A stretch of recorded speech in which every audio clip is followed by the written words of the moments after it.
Listen now to the voice of the world's leading vaccine expert, Dr. Maurice Hilleman, chief of the Merck Pharmaceutical Company's vaccine division, relay this problem he was having with imported monkeys.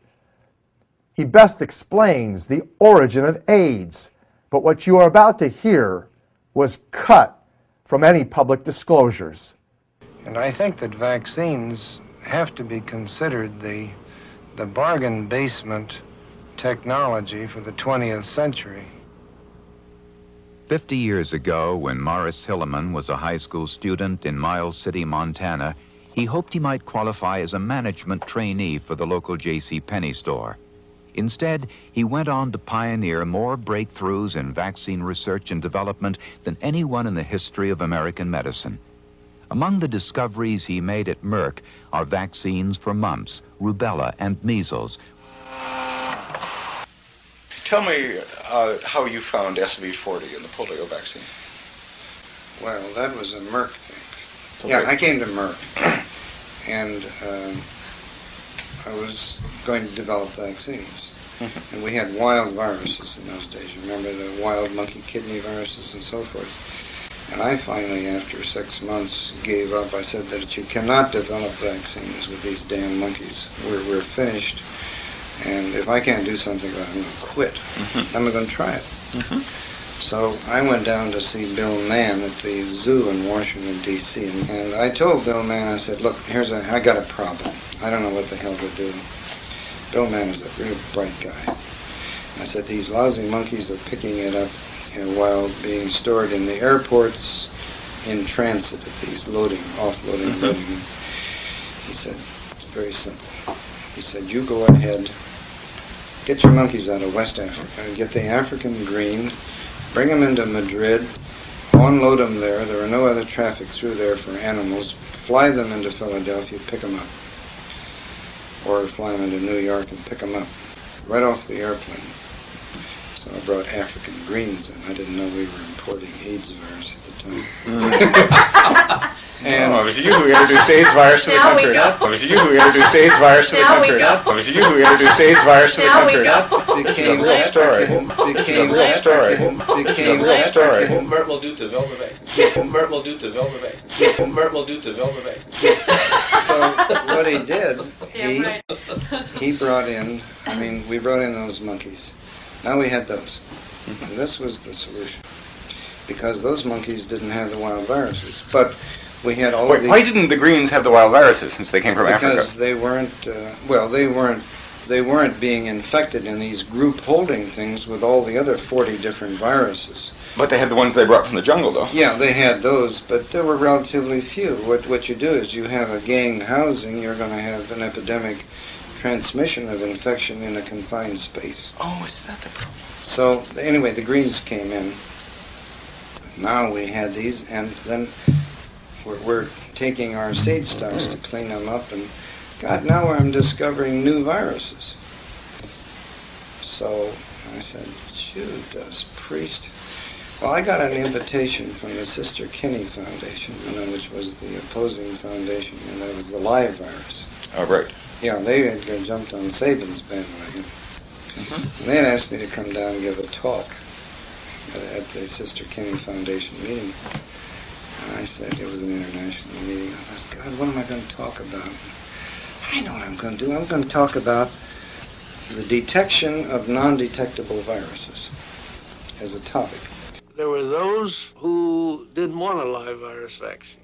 They concentrated. The National Foundation for Infantile Paralysis concentrated all its efforts on getting more and more people to use the killed virus vaccine, while they were supporting me for research on the live virus vaccine. So now I got to have something, that's going to attract attention. So I thought, gee, that damn SV40, that vacuolating agent that we have, I'm going to just pick that particular one. That virus has got to be in vaccines, and it's got to be in Sabin's vaccine, so I quickly tested it. Sure enough, it was in there. And I'll be damned. so now, so I go ahead and So you just took stocks of Sabin's vaccine off the shelf here at Merck? Yeah, well, that had not been made at Merck. It was made at Merck. You were making it for Sabin at this point? Yeah, it was made before I came. Yeah, but at this point, Sabin is still just doing these massive field trials? Mm-hmm. Okay. In Russia and so forth. So I go down, I talked about the detection of non-detectable virus. And I told Albert... But at this point, Sabin is still just doing these massive field trials? Mm-hmm. Okay. In Russia and so forth. So I go down, I talked about the detection of non-detectable virus. And I told Albert, I said, listen, Albert, I said, you know, you and I are good friends. But I said, I'm going to go down there and you're going to get upset. I'm going to talk about a virus that's in your vaccine. Now, you're going to get rid of the virus. Don't worry about it. You're going to get rid of it. But, so of course, Albert was very upset with me. And What did he say? Well, he said basically that this is just another obfuscation that is going to upset vaccines. And I said, well, you know, you're absolutely right. But I said, we have a new era here. We have a new era of a detection. And the important thing is to get rid of these viruses. Why would he call it an obfuscation if it was a virus that was contaminating the vaccine? Because, there are 40 different viruses in these vaccines anyway that we were inactivating. And... but you weren't inactivating his, though. That's correct. No, that's right. But yellow fever vaccine had leukemia virus in it, and, you know, this is in the days of very crude science. Mm-hmm. So anyway, I went down and talked to him, and Albert said, well, why are you concerned about it? I said, well, I'll tell you what. I said, I have a feeling in my bones that this virus is different. I don't know why to tell you this, but I've been around biology a long time. I just think this virus may have some long-term effects. Mm-hmm. And he said, what? I said, well, cancer. I love it. I love it. Go ahead. No. I said, Albert, I said, you probably think I'm nuts, but I just have that feeling. Well, in the meantime, we had taken this virus and put it into hamsters. Uh-huh. So we had this meeting, and that was sort of the topic of the day, and the jokes that were going around was, gee, we would win the Olympics because the Russians would all be loaded down with tumors. This is where the vaccine was being tested. This was right. humorous. Right. So, and it really destroyed the meeting. You know, it was a big international. Yeah, right. So it was sort of a topic. No. Anyway. Was this the Cancer Society meeting in New York? No, this was the Sister Kenny. Oh, the Sister Kenny, right. And Del Becco got up and said that he foresaw problems with these kinds of agents. Why didn't this get out in the press? Well, I guess it did. I don't remember. We had no press release on it, obviously. You don't go out. This is a scientific affair within the scientific community. This is a scientific affair within the scientific community.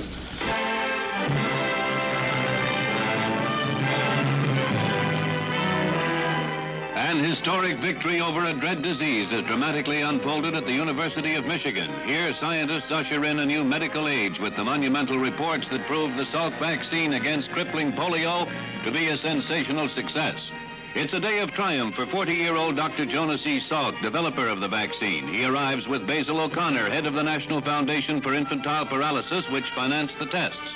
Hundreds of reporters and scientists from all over the nation gather for the momentous announcement. It was too much of a show. There was too much Hollywood. There was too much exaggeration.